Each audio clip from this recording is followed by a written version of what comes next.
بسم الله الرحمن الرحيم. إن الله وملائكته يصلون على النبي يا أيها الذين آمنوا صلوا عليه وسلموا تسليما. اللهم صل على محمد وآل محمد. صلى الله عليك يا مولاي يا رسول الله. صلى الله عليك يا مولاي يا أبا عبد الله يا عبرة المؤمنين يا رحمة الله الواسعة يا باب نجاة الأمة. ما خاب سيد من تمسك بكم وأمن من لجأ إليكم. يا ليتنا كنا معكم سادتي فنفوز فوزا عظيما.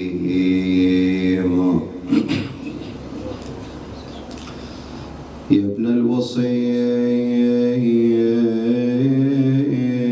المرتضى لم لا حسامك ينتظى. طال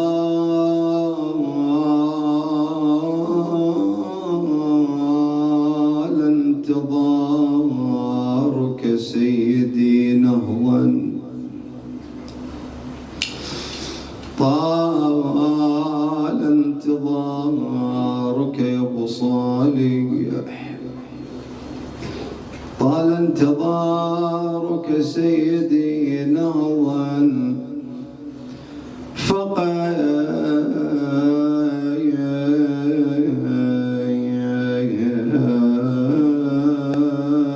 ضاق الفضا.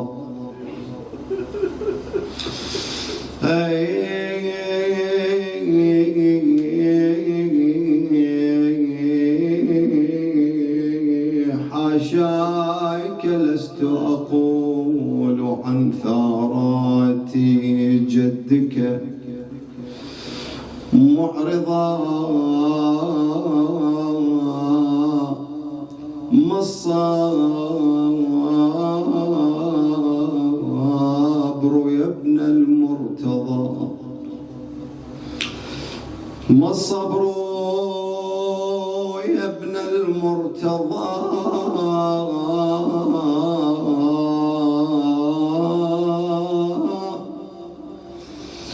في القلب ما الصبر يا ابن المرتضى. في القلب نار من غضا. يا حجة الله الذي في طوعه أمر القضاء. ماذا التصبر والحسين بكربلاء. ماذا التصبر والحسين بكربلاء. ضام القضاء قد ظل عار بالعرى. قد ظل عار بالعرى والجسم منه رضرضا.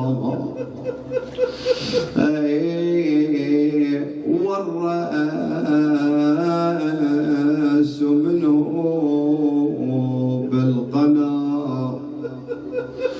كالبدر لما أن أضاء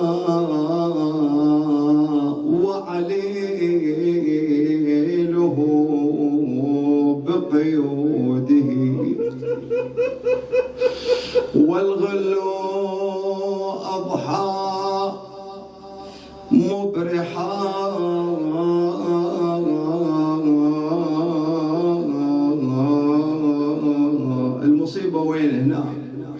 وبنات فاطمة يا ابو صالح،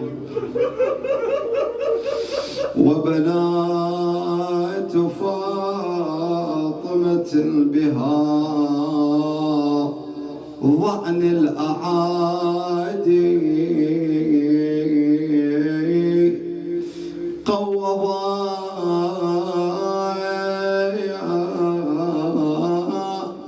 تستاق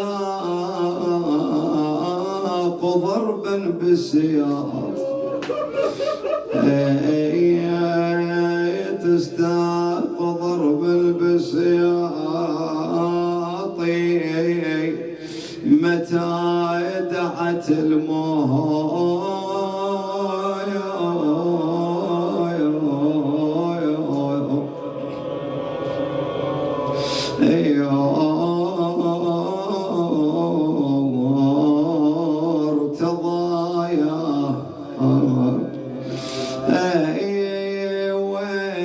وين الطارش اللي يقطع البيد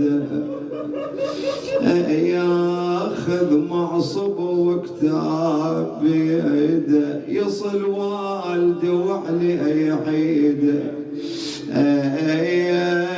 يصل والدي وعلي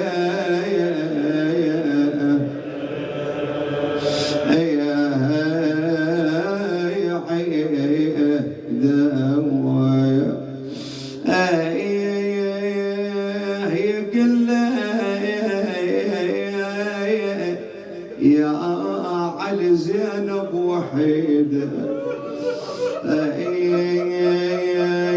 يقل له يا علي زينب وحيدة أنا بحاجته والساعة أريده، يا ابويا هاي النجف ما هي بعيد، هاي النجف ما هي بعيد،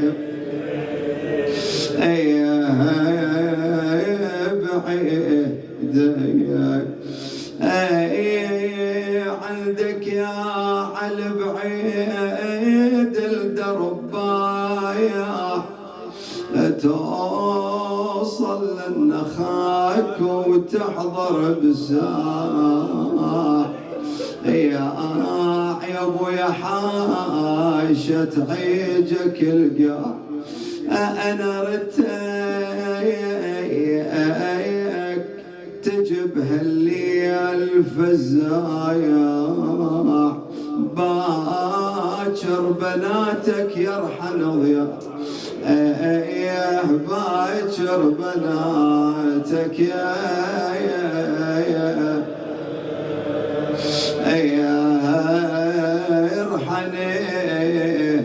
ضياء، تقل علينا يا ابويا الليل هوت وانا غريبه وما لي حد بعد بمن يا ابويا القلب يضمن،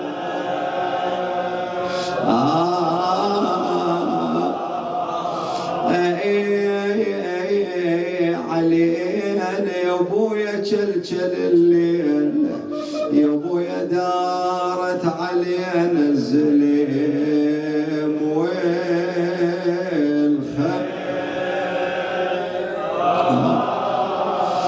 واليانا كلها مجاتيل،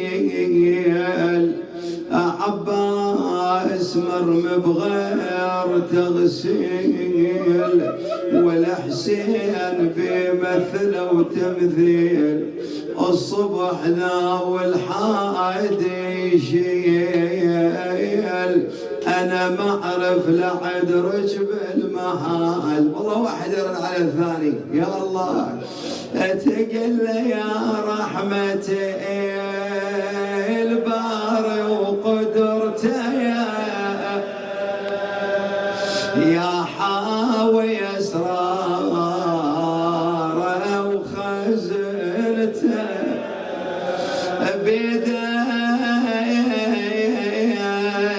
الأمر ناره وجنته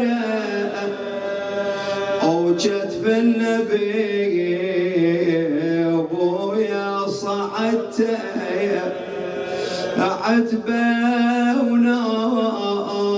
ونوفلهم ذبحته والخضر ناظرته وغضبته بير العليم سرعة نزلته كتفت السبيع بيدك وجبته جبرائيل علمته ونفعته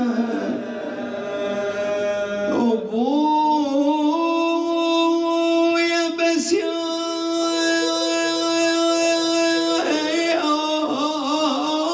عاشر ما حضرته يا ابويا حسين انذبح ما جيت شفت وشابح العين الجيت اخته قربت يم جرحه وردت شته ولن الشمر سيف بيمنته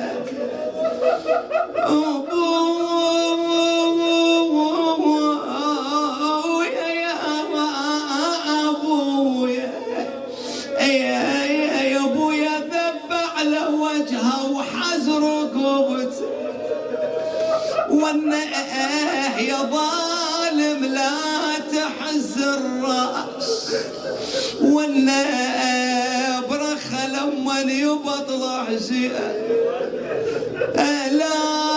لا على اخوي تعتب ولا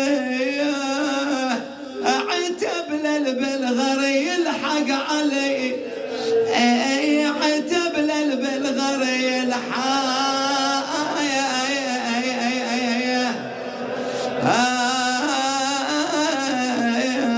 علي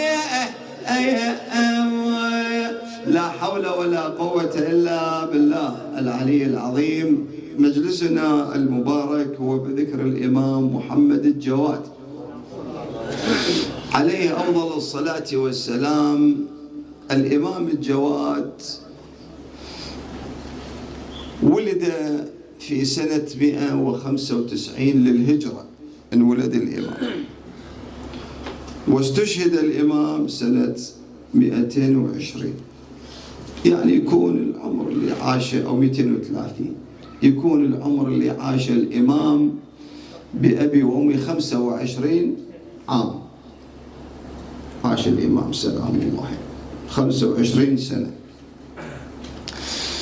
الإمام سلام الله على الإمام محمد الجواد عليه السلام بشر به نبينا محمد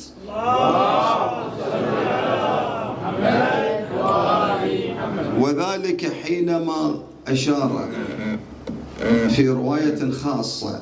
طبعا إذا نحسب الروايات 700 رواية في كتب المسلمين في التلميح والتصريح أشار النبي إلى الأئمة 12 ومن بينهم الإمام محمد الجواد سلام الله عليه. وهناك رواية خاصة أيضا يشير لها النبي صلى الله عليه وآله يقول بأبي ابن خيرة الإمام النوبية القبطية،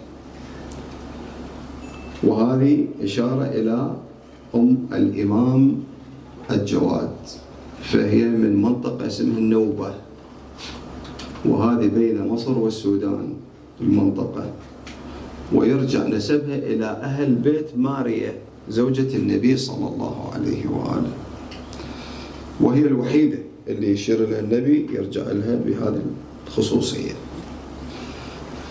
فهنا الإمام الجواد سلام الله عليه أشار للنبي كما ذكرنا، كما أشار للأئمة 12 عليهم أفضل الصلاة والسلام. الإمام الجواد عليه أفضل الصلاة والسلام زوجته هي خيزران أم الإمام الهادي، والإمام الجواد تشير بعض الروايات عنده من الأبناء 8، 4 ذكور و4 من الإناث. من الذكور الإمام علي الهادي عليه أفضل الصلاة والسلام، وسيد موسى المبرقع. سيد موسى قبره وين؟ قبره في قم، إلى يعني قريب من قبر السيدة فاطمة المعصومة سلام الله عليه. أنا رحت زرته وإن شاء الله تزورونه.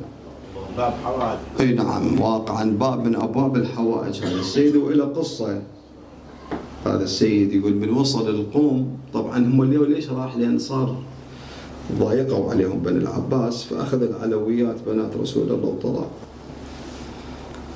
يعني يذكر أنه مع أكثر من 50 من أهله طلعوا. هاي كلها أبناء رسول الله شاردة، ولا ماكو سيد من الصين ومن الهند ومن باكستان، مع الاحترام يعني، ولكن هذا بسبب ظلم الظالمين وجور الجائرين. فلما وصل سيد موسى المبرقع، طبعا ليش سموه المبرقع؟ لجماله، فكان حينما يدخل في طريق ذلك الطريق يقطع من الناس، من الزحام، حتى يشوفون ذاك الجمال ذاك النور. فكان قالوا له سيدنا البس فتشي خليه على لثام، فكان يخلي لثام ويطلع، فسمي بالسيد المبرقع، هو إلا ذرية السادة المبرقع.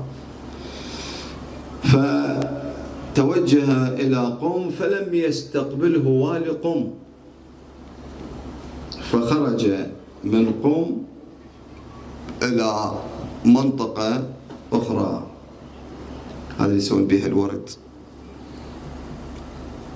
كاشان أحسنت، إلى كاشان. فذهب إلى كاشان، تبعد 80 كيلو يمكن، رحنا زرناها.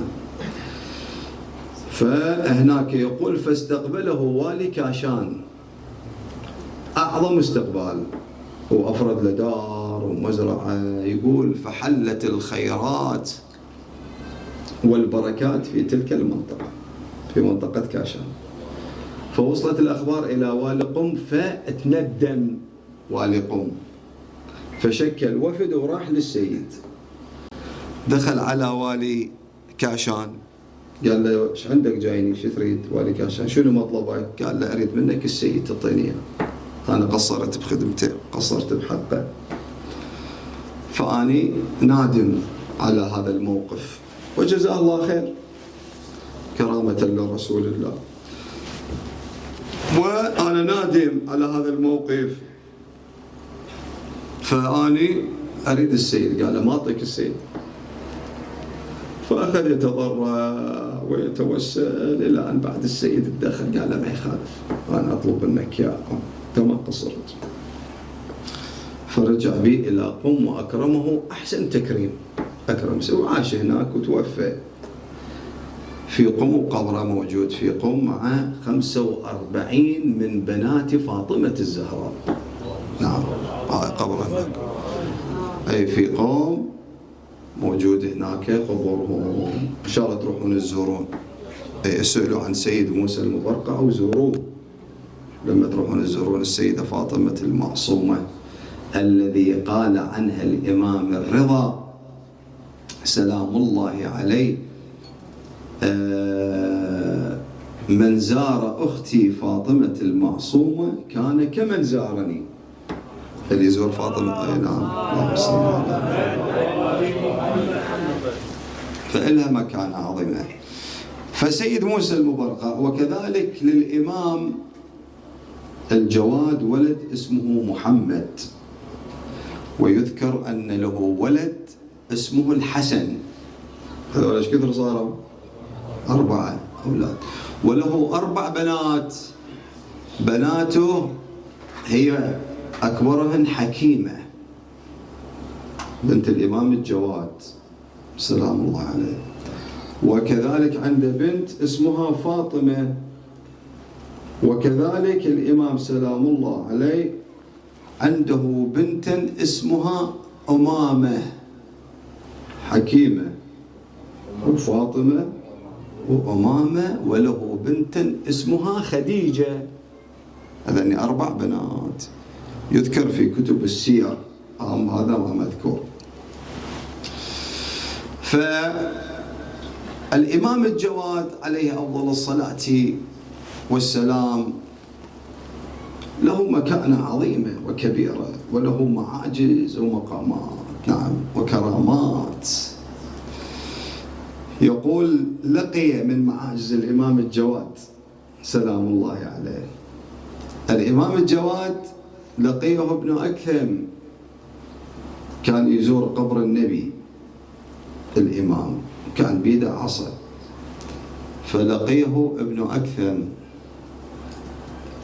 فقال ابن أكثم للإمام، سلم على الإمام الجواد، قال له سيدي أنا أريد أسألك سؤال بس مستحي. قال له اسأل. أو الإمام قال له ليش تستحي؟ قال له بعد أنا ما أقدر أسألك السؤال أخجل. قال له الإمام أنا أعرف أنت شو تريد تسأل، ومن علامة الإمام، هذين 3 علائم للإمامة، 3 علائم للإمام المعصوم. العلامة الأولى أن يعرف ما في نفسك قبل لا تحكي، هو يعرف، يعني يعرف. والآن المطلع علينا منو؟ صاحب العصر والزمان، الله صلى الله عليه وسلم. والآن هو ينظر إلى أعمالنا، من كان محسنا إذا كنا محسنون استبشروا. وإن شاء الله ما بينا مسيء، نسأل من الله يغفر لنا إذا كنا مسيئون استاءوا، فنسأل من الله أن نفرح أئمتنا وننصرهم. والنبي صلى الله عليه وآله يقول إن أعمالكم في كل يوم تعرض على محمد وعلى آل محمد.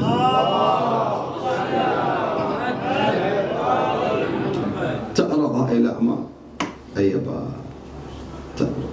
فلما أنت تتعامل ويا الوادم، أنت ما تتعامل ويا الوادم، أنت قاعد تتعامل ويا منو؟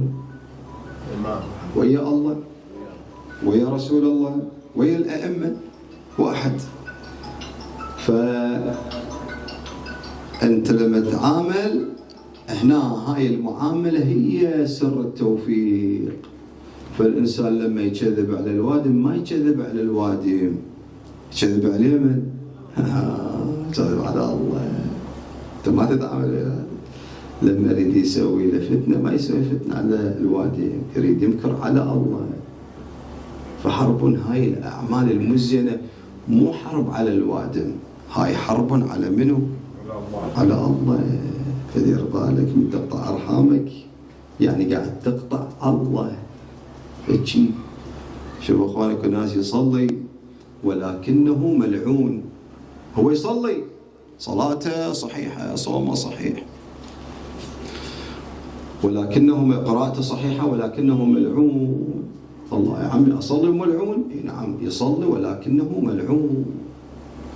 شنو دليله؟ القرآن الذين يقطعون ما أمر الله به أن يوصل ويفسدون في الأرض أولئك لهم اللعنة ولهم سوء الدار. الذين يقطعون، اللي يقطع أرحامه هذا شنو؟ ملعون. مو لباله وجه متونس، هذا ملعون اللي يقطع أرحامه. وقطيعة الأرحام تقصر العمر، تشيل نور الوجه، تسبب البلاء. قال النبي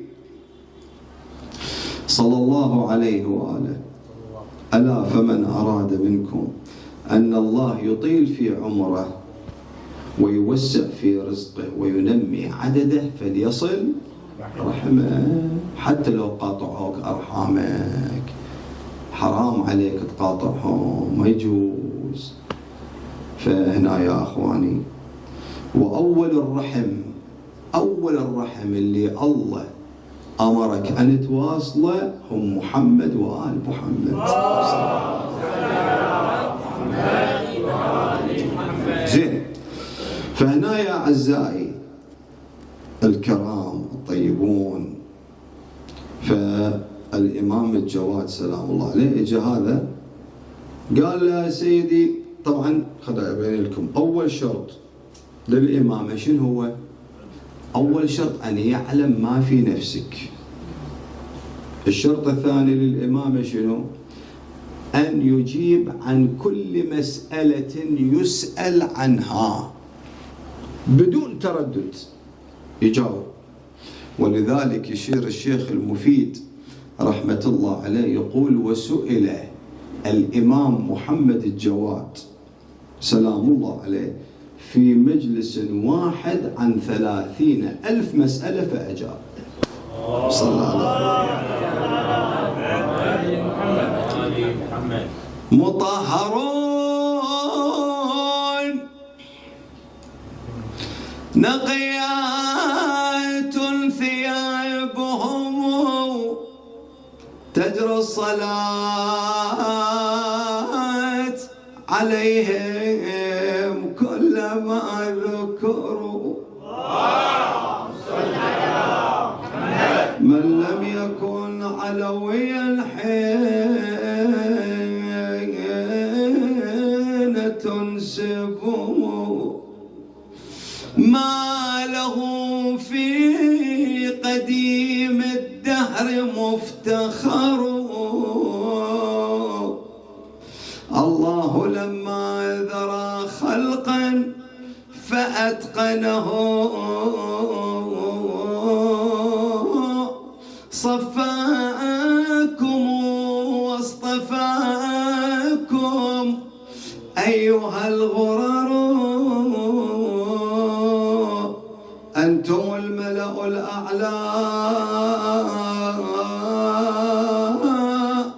وعندكم علم الكتاب وما جاءت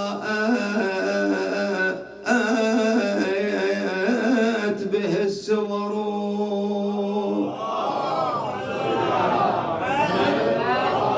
وعندكم علم الكتاب. الله أكبر. ولو أن قرآنا سيرت به الجبال وقطعت به الأرض وكلم به الموتى. قال شنو هذا القرآن؟ يعني هسه إذا أقرأ قرآن الجبل يمشي وياي لهم وياي. إذا أقرأ قرآن الجبل يمشي، إذا أقرأ قرآن الجبل يمشي، الأرض تقطع، يعني من العراق إلى اليمن مثلا، يعني تطوى الأرض، بس أقرأ القرآن أوصل بلحظة. زين. الميتة طلعة إذا أقرأ القرآن، واحد ميت وأنا أقرأ القرآن يطلع، يجي يسأل الإمام الصادق. الإمام الصادق إيش قال له؟ قال إن علم هذا القرآن هو عندنا نحن محمد وآل محمد.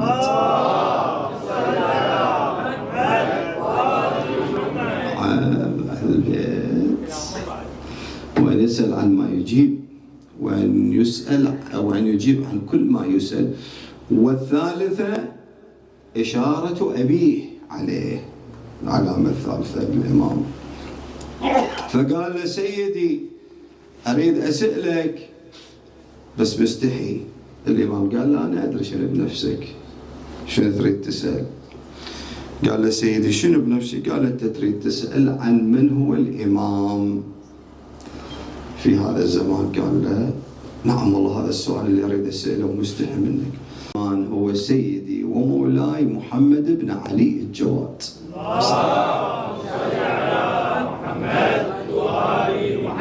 هسه احنا نتعجب. عيسى عليه السلام، عيسى نبي من أنبياء أولي العزم، يصلي خلف ولد من أولاد الإمام محمد الجواد، ألا وهو الإمام المهدي سلام الله عليه. طبعا هذا مو كلامنا، كلام المسلمين. ابن تيمية، البخاري، مش كلهم يذكرون أن الإمام هو من ولد فاطمة من آل رسول الله، يأتي إلى بيت المقدس فيصلي خلفه عيسى ابن مريم الإمام المهدي بإجماع المسلمين، مو لبالك على حكي خلاص، لا عام. إذن الإمام المهدي يصلي خلف نبي من أنبياء أولي العزم، إذن ما بالك بأبيه وهو الإمام محمد الجواد سلام الله. ليش؟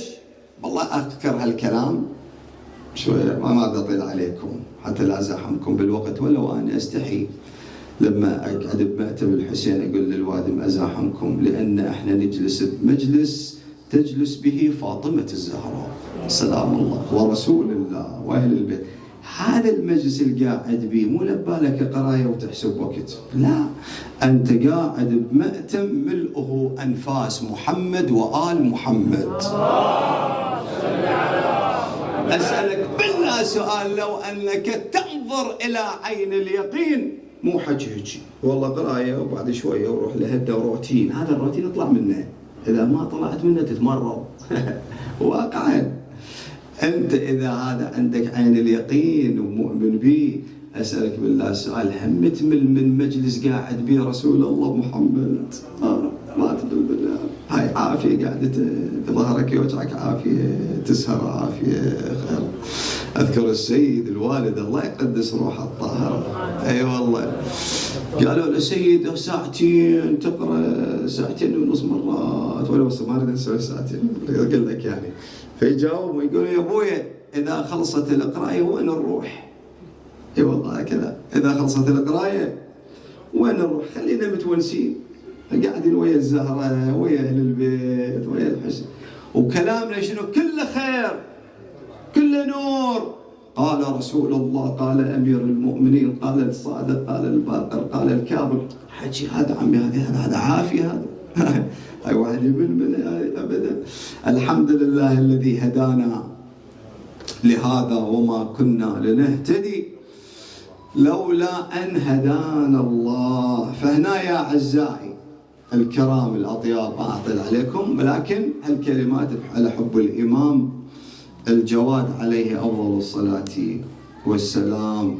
فالإمام بأبي وأمي نعم عاش مع مجموعة من فراعنة زمانه، لكن أريد أقول لك يعني البعض يقول لك يعني شلون الإمام العصا تنطق بيده؟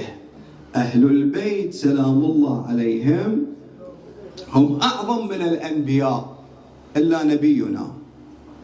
نعم، ليش والله شو انتبه لي حتى لا تسأل هالسؤال، ليش هم أعظم من الأنبياء كلهم؟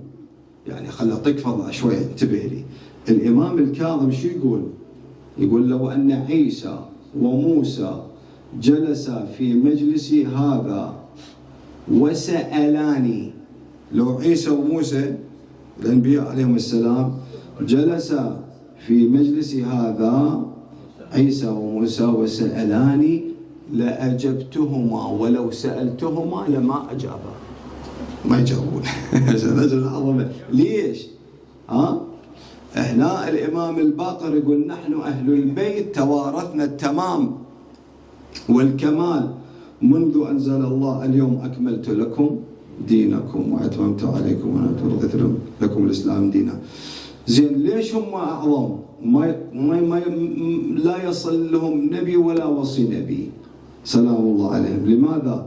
لأن عليا وفاطمة والحسن والحسين والأئمة من ذرية الحسين عليه، من أبناء الحسين عليهم أفضل الصلاة والسلام، من الإمام زين العابدين إلى الإمام المهدي هم جزء لا يتجزأ من نبينا محمد. أعطيك هالرواية حتى أختم المجلس. الدليل شنو؟ أولنا محمد، أوسطنا محمد، آخرنا محمد، بل كلنا محمد. والله أنا اللهم صل على محمد وعلى. أريد أسألكم وتجاوبوا، لما يجيك يقول لك أنا محمد، أنا جزء لا الإمام المهدي يسند ظهره إلى الكعبة، شو يقول؟ ألا فمن أراد أن ينظر إلى محمد فأنا محمد. زين، اللهم صل على محمد. زين، إذا كانوا هم جزء لا يتجزأ من رسول الله، بعد أكو واحد أعظم منهم؟ ما يصير يعني. هم رسول الله، هم الامتداد. ولذلك ليلة الجمعة احنا نزور الحسين، شو يقول؟ السلام عليك يا وارث محمد. أي محمد. من أي طريق استورثوا؟ من طريق أمهم فاطمة الزهراء. العظمة، اللهم صل على محمد. والعظمة هي سيدتنا فاطمة الزهراء. النبي يقول مرج البحرين يلتقيان بينهما برزخ لا يبغيان يخرج منهما اللؤلؤ والمرجان. قال النبي البحر الأول بحر النبوة، والبحر الثاني بحر الوصاية. أراد أن يمتزجا بوعاء فكان ذلك الوعاء ابنتي فاطمة الزهراء وهي أم الأئمة سلام الله عليها.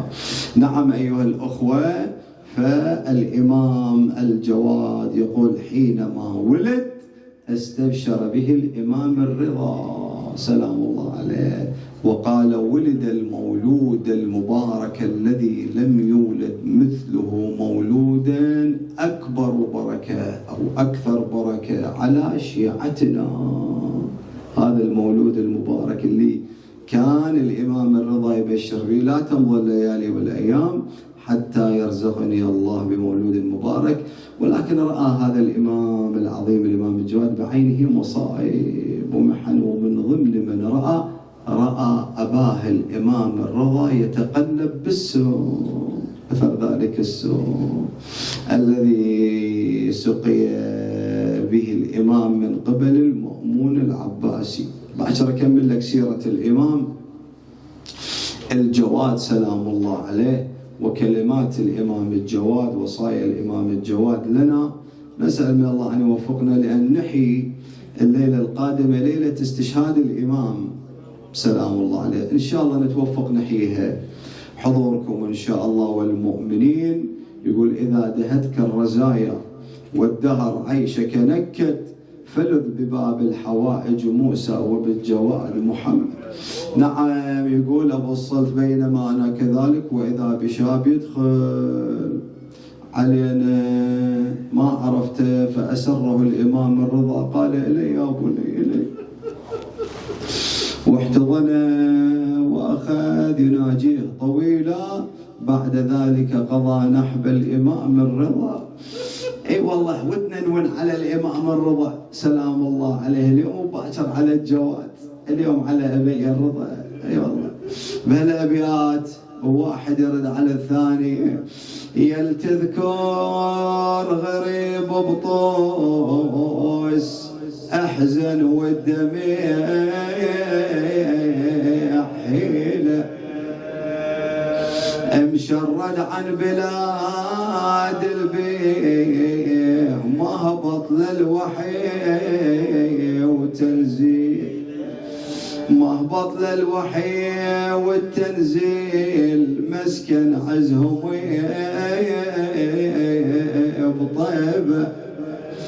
شلون الدهر عن داره فرهم بفلاك ودواليب، كل اللي طلع منهم يغيب وذيك الغيب، ومنهم ثامن اليمه الرضا المحزون يبكي له، مشرد عن وطن جده ومن فارق فرد مره، حجاز شلون لخريسان دولا بالدهر طره، يدرب نيتي المأمون كان ويعلم بشره، ويدرب المنايا وياه تبرى لو تتانيله. يوم السمه المأمون مسرع طلع من دار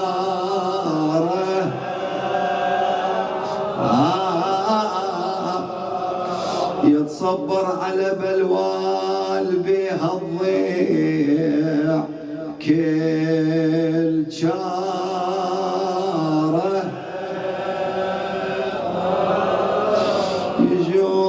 يشوف السمسعر بحشا وقامت تلتهب ناره لزم قلبه وقصر ممشى والخادم يتجيله يتوجه على الخادم أخذ وياه يتماشى يشوف السمسعر بحشا ولو قطع حشاشه فرش لو طب بالداره ويتقلب على فراشه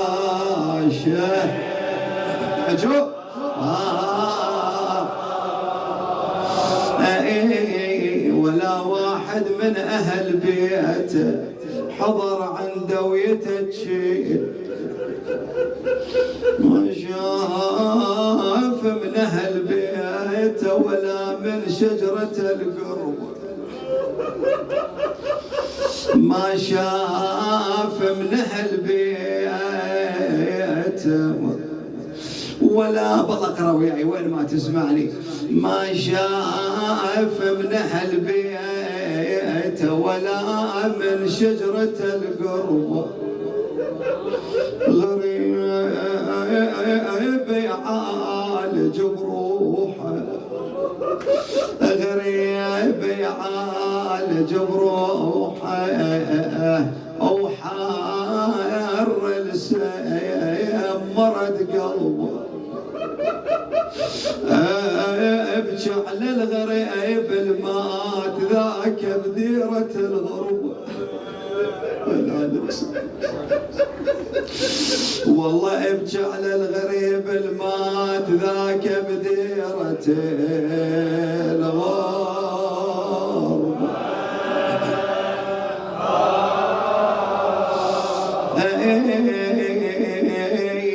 ونوح بنوحة الثكلة والمختار عزيله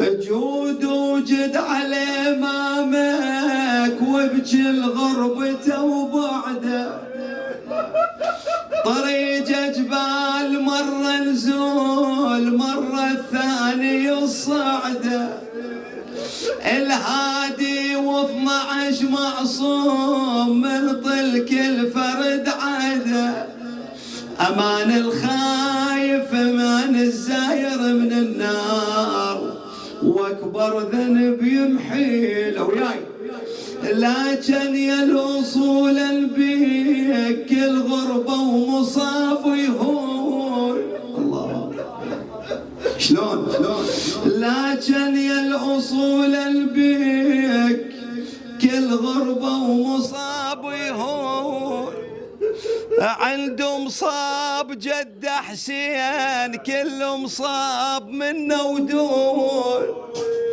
عنده مصاب جد حسين كل مصاب منه ودون. أنا راح أعيد الأبيات حتى شنو تشاركني وين ما تسمع للإمام صاحب العصر.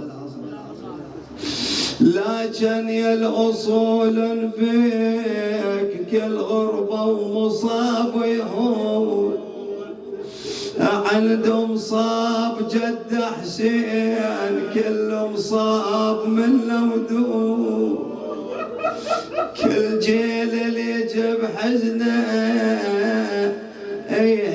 يهيل بالمدمع يهل عيون ومصابه يحرج الدمع ويسير.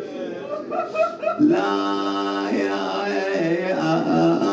كان اقول تخف الهموم لكن اقول تخف الهموم ما مات من الماء بحر ولا يسلبوا من عند الهدوء.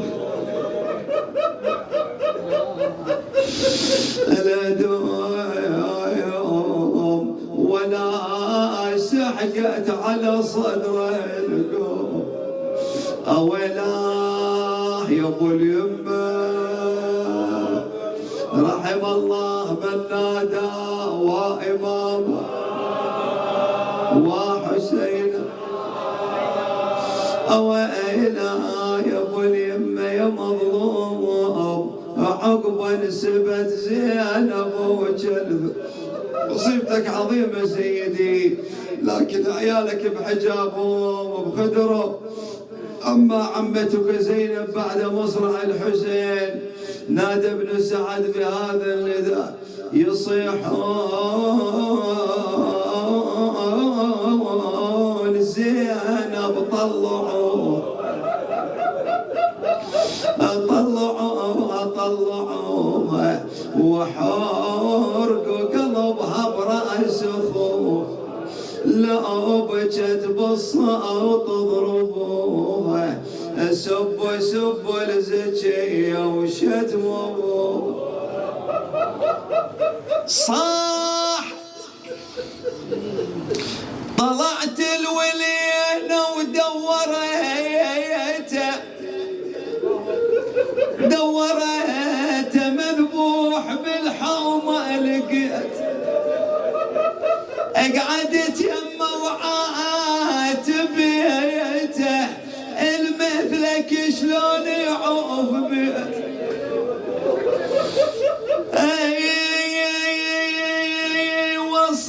وصدره ما ينشال شيلن بيت الدعاء. وصدره حسين مرضرض ضلوع. وصدره ياهو الجاب كافوره. وصدره ومن غسل غريب الغاضر. اي من غسل غريب حاضر.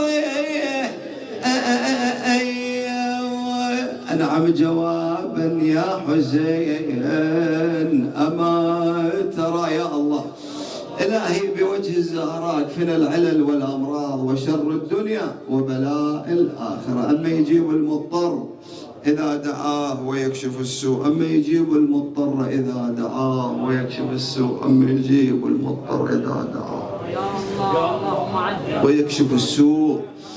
إلهي بوجه الزهراء اكفنا العلل والأمراض والأسقام والأسواء والحاسدين والحاقدين وأعداء الدين. اللهم اشغل الظالمين بالظالمين واجعلنا بينهم سالمين آمنين. شريعة سيد المرسلين. اللهم احفظ هذا البلد واجعله آمنا مطمئنا ووحد كلمة أهله يا الله. إلهي واحفظ بلاد المسلمين بحق محمد وآله الطيبين الطاهرين. انصرهم على أعدائهم يا إلهي بحق محمد وآله. فرج عن إمامنا اجعلنا من أنصاره الرحمن. من أوصاني بالدعاء من أخوان الحاضر شافي مرضى يسر. بسم الله الرحمن الرحيم. أما